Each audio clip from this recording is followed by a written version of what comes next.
जब कोई वस्तु लोगों के पास होती है तब वे उसका मूल्य नहीं समझते। उस वस्तु को प्राप्त करने से पहले या नष्ट हो जाने के बाद ही उसका मूल्य समझ में आता है। संसार में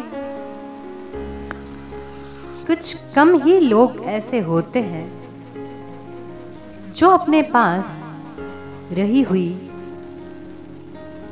वस्तुओं का पूरा मूल्य समझते हैं और उन वस्तुओं का पूरा लाभ लेते हैं और उनसे संतुष्ट रहते हैं।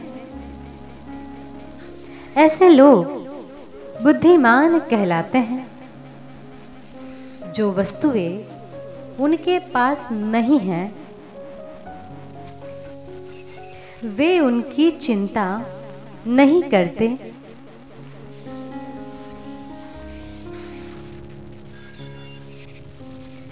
उसकी प्राप्ति के लिए ज्यादा लालायित या इच्छुक नहीं रहते। हाँ, जीवन में आगे बढ़ने की इच्छा तो रखते हैं, आगे बढ़ते भी हैं, परंतु धैर्य पूर्वक चलते हैं। बहुत जल्दीबाजी नहीं करते। ऐसे लोग जीवन में सदा सुखी बने रहते हैं। परंतु अधिकांश लोग अपने पास रही हुई वस्तुओं का मूल्य नहीं समझते।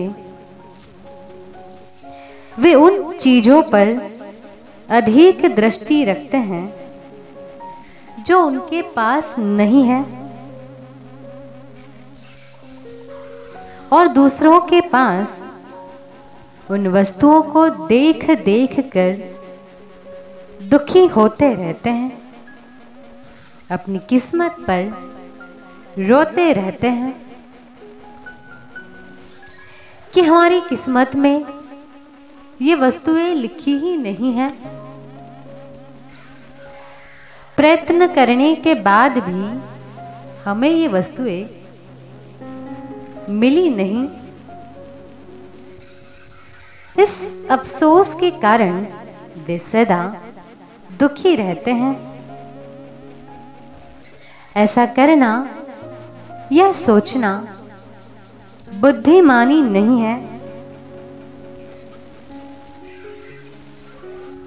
ऐसे लोगों के पास जो वस्तुएं रहती हैं, वे उनका पूरा मूल्य न समझने के कारण उनसे पूरा लाभ नहीं उठाते और जब वे वस्तुएं हाथ से निकल जाती हैं, खो जाती हैं या नष्ट हो जाती हैं, तब उनको उनका मूल्य समझ में आता है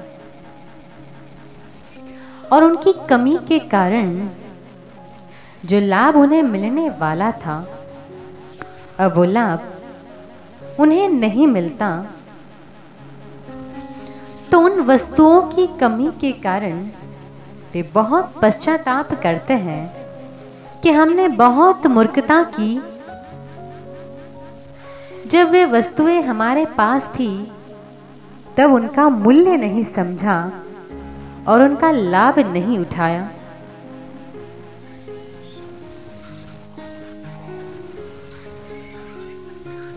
चाहे धन संपत्ति आदि जड़ वस्तुएं हो, चाहे कोई रिश्ते हो, गुरुजन आदि हो, इन सब को खो जाने या दूर हो जाने पर इनका मूल्य समझ में आता है। इसीलिए पहले से सावधान रहे। जिनकी माता पिता एवं अच्छे गुरुजन हैं, वे उनका मूल्य समझे, उनके निर्देश, आदेश, संदेश का पालन करें और जीवन में बहुत सा सुख प्राप्त करें। इसी प्रकार से और भी जो मूल्यवान वस्तुएं आपके पास है, उसके मूल्य को समझें। किसी भी चैतन्य व्यक्ति की उपेक्षा या जड़ वस्तु का दुरुपयोग ना करें।